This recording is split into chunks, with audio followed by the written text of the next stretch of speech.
Yeah. Aye, so we got horror for our genre, and it was our last shoot of the year, so we just went all out. We just powered through it, and we absolutely loved it. Didn't we, Jude? Yeah. Oh, yes, we did. Yes, we did. Yeah. Oh, don't get too spooked. Ah! What did you think, Rob McKenzie? I think it was difficult, but we managed. We did something good. Hey, Aberdeen, let me hear you. How you doing, Aberdeen? Hey.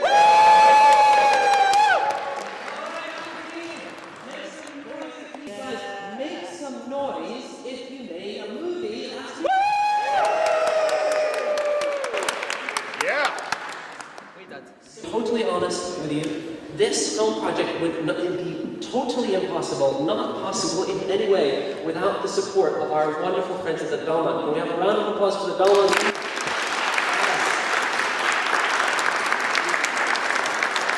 So, for Matt Buchanan.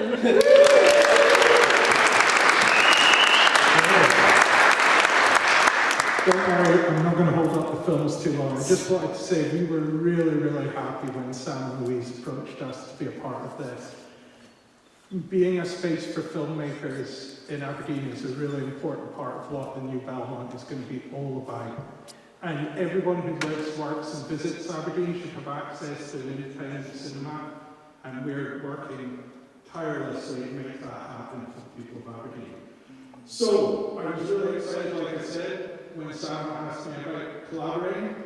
I'm even more excited to see the films, and I'll be absolutely bloody ecstatic when we're watching it where we should be in the Belmont cinema. So enjoy the show. Thank you very much.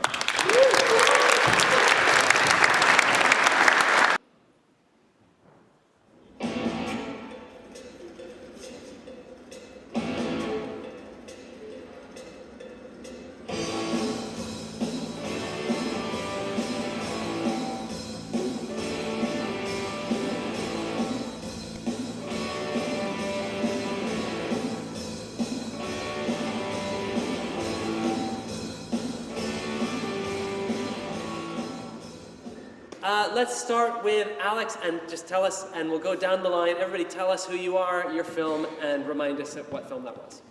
Hi everyone, I'm Alex Peacock. I did Figure in the Fog, which you just saw. I wasn't the director of that, unfortunately. She can't be here tonight, but I was the producer and DOP. So yeah, that's a film about World War II and lots of haze. Hi there, I'm CJ Fraser from Sleeping Rough Productions. Before I became a filmmaker, I tried to get into the military, and before that I was 6 years as a balloon artist. So yeah, not a lunar, no matter what my fucking psychiatrist tells you. So 6 years as a balloon artist, and then so it was. And it's also the second 48 Film Fest where I've drew mockumentary. I'm sick to fucking death of mockumentaries.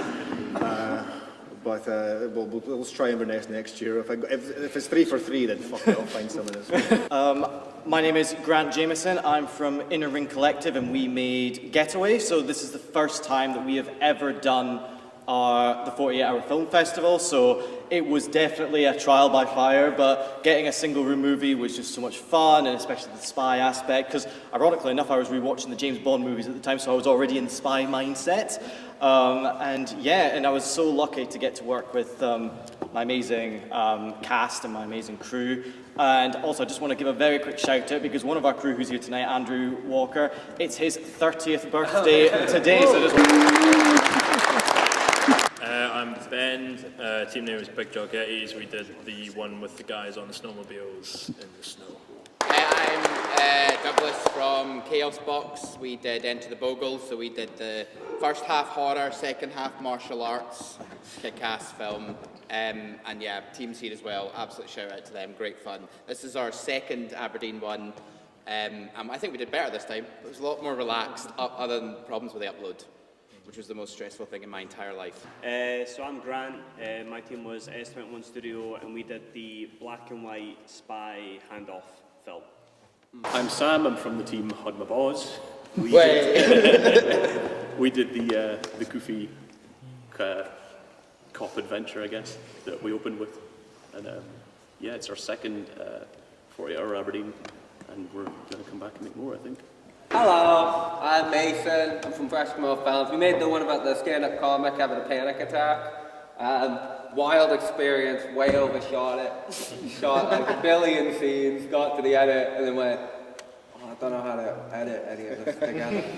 So yeah, it was a crazy experience. First one in Aberdeen. Wild films today, guys. I really enjoyed them.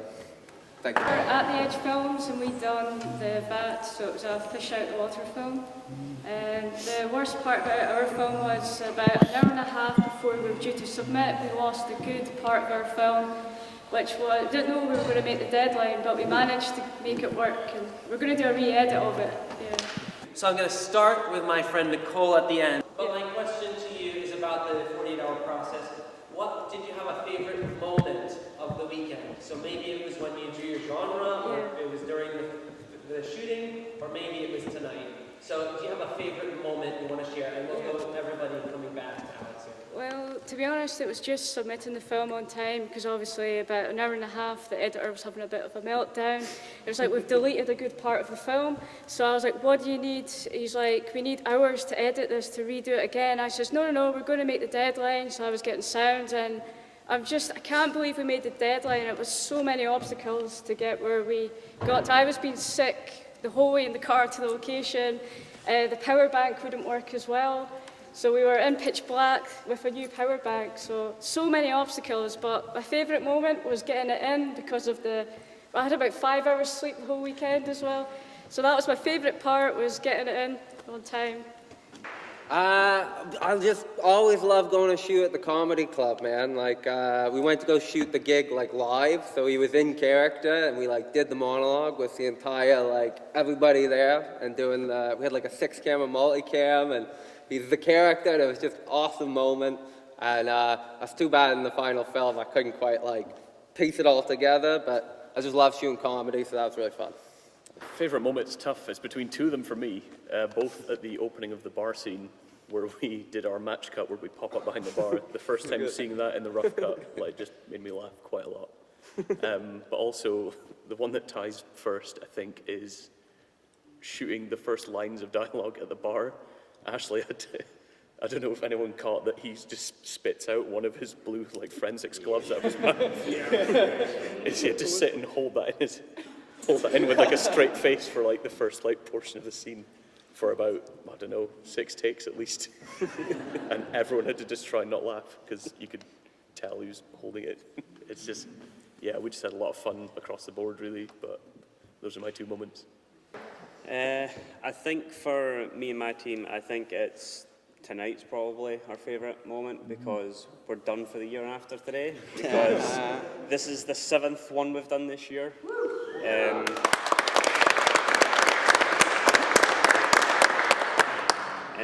one piece of advice for everyone, don't do 2 48 hours back to back, you all die. So, yeah. But yeah, after today, really glad that this is the last one.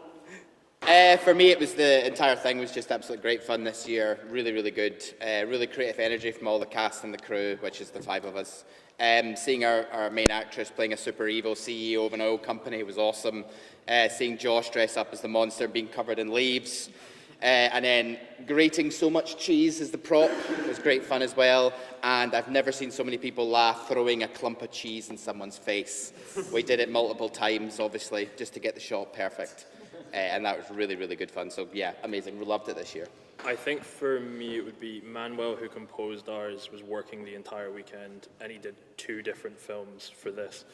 And we all kind of collaborate and input on the visuals, what's it going to look like, how are we going to act it all out. None of us have any musical talent. And Manuel just sent us through, first thing on Saturday, 6 different tracks, and then was like, what do you think of this? Da, da, da, da, da. And to us, that's just magic, because the music's so important, and we have no idea what we really want. We're just here's some vague ideas, and then he comes back to us, and it's incredible. So the first pass of the music is always a really, really great moment on all of the projects, I think. Yeah. So for me, it's a tie between 2. The first was when we were devising the script and just bouncing ideas off one another, and then when that moment where you got the idea right and it clicked and we just went, yes, that's it, that's where we want to go. So I love the scripting process with it, and also I just absolutely adored working with our actors and working on that set. The whole day, it was so collaborative, so rushed off our feet, but at the same time it was so relaxed, and it just reminded me of the fun and the creative passion that is had on sets, and I'm sure these guys here can relate to that, is that passion that you have on these sets. It's just incredible, so that's my favorite moment. So I would call myself a lifer. I'm kind of just doing films now because I'm not fucking working in an office for the next 40 years. I'm doing it just because I want to do it. There's nothing really else I want to do. It's spending 5 years in Outlander as a redcoat, getting no call back for anything else as an actor. I was like, fuck being a redcoat for 160 quid a day. This is bollocks. I'm going to go make my own films. Next thing, yeah, I know, right? And the next thing I know, you're $5 in the hole because you went and bought a Black Magic, and it's like, right, how the hell do you work this thing? What does this button do? What's aperture? What's ISO? Let's try this button. Oh, that works, fair enough. And so we've got a lot of features we want to do back in Dundee. Screen Scotland, they are like, hey, you ain't getting any money from us, kid. It's like, great, smashing, so we've got to go find our own money. So there's nice, big, chunky features we want to do, but you can't get them off the ground. So I say to my guys, is like, let's just do some 48s. Let's give ourselves some nice, fun little wins, and then we can go in guns blazing with the features again, and just kind of give ourselves that nice little sort of boil and go, yeah, bugger it, let's go for it. So that, and then we'll take that creative kind of passion and go back into the features with both feet this time. So again, I wasn't the director in this one, I was the DP and producer, but from a selfish point of view, there was like, whenever I'm doing cinematography, I'm always looking for this moment, which is hard to put into words, but this kind of feeling you get from certain shots when everything sort of comes together, like the planets align. And there's a few moments in this film where I was just felt this electricity going through me, and I was like, yes, we've got like a perfect kind of moment. But from a kind of more community point of view, just seeing we had a really large crew in this, and a lot of people there were not particularly experienced, and yet seeing everybody bring their A game was just so beautiful. But the most important thing of all, though, was there was 3 veterans with us, Unk, Tom, who's here tonight, and Mark, and I don't know if I'm allowed to say this or not, but some of them have PTSD and don't necessarily interact with large numbers of people. But seeing them, with us, with our team of young people, and then guiding us and teaching us how to correctly hold weapons and stuff was a really beautiful thing, I think, for them and for us. So it was really kind of special just to kind of these different worlds to kind of come together, and it was just a really beautiful day. So.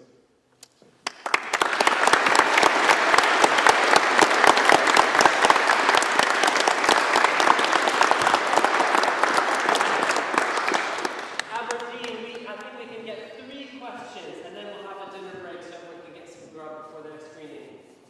Yes, it was just to ask about the film The Figure in the Fog.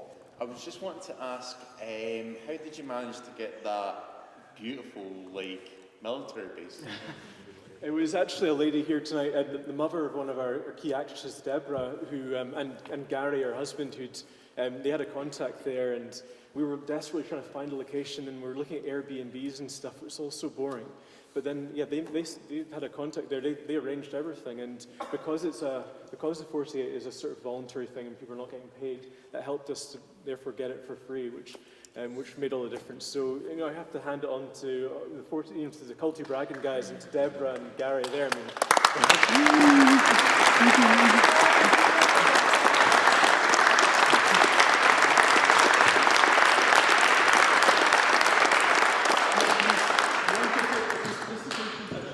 In the Glasgow competition by X's and O's, the same, which one? That's the same spot, isn't it? Yeah. Well, thank you for for helping with both cities. It's so funny when Alex said two veterans, I'm thinking 48-hour film veterans. Oh, no. But no, thank you, gentlemen. And it was over the Remembrance Day weekend, I think. Yeah, that exactly. happened. So it was extra special. So we just want to say thank you so much for supporting the 48 and letting them film there. I forget the name, but the martial arts and horror one.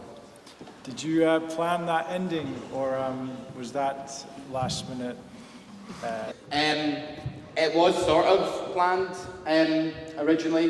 We actually really weren't sure what we were going to do with the film.